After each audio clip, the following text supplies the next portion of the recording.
Redovno i pravilno čišćenje peći omogućit će vam dugotrajan i kvalitetan rad peći. Pre nego što započnete sa čišćenjem, obavezno isključite peć iz struje i vodite računa da su peć i pepeo ohlađeni.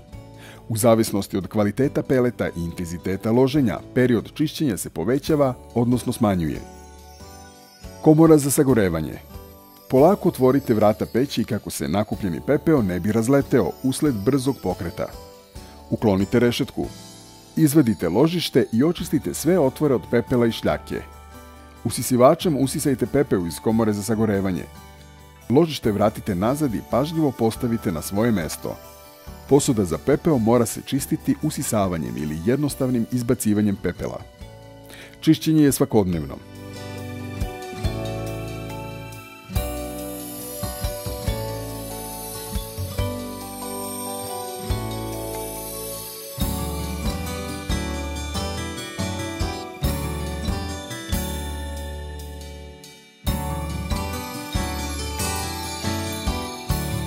Komora za prikupljanje prašine na izmenjivaču toplote. Odvrnite i uklonite 4 vijika koji drže poklopac komore za prikupljanje prašine na izmenjivaču toplote. Usisivačem pokupite preostalu čađ i pepeo iz komore za prikupljanje prašine na izmenjivaču toplote. Čišćenje svakog meseca. Komora izmenjivača toplote.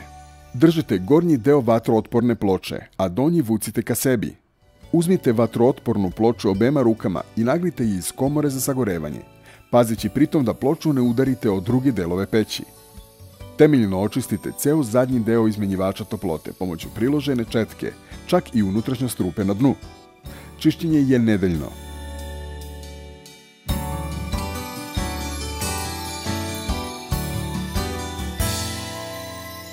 Staklo čistiti suvom krpom. Podrazumeva se da je staklo hladno. Čišćenje po potrebi. Rezervoar peleta. Čišćenje rezervoara se obavlja zbog prašine koja ispada usled sitnog peleta. Usisavanjem sprečavate dalje kvarove koji mogu nastati usled prašine koja se javlja. Čišćenje svakog meseca.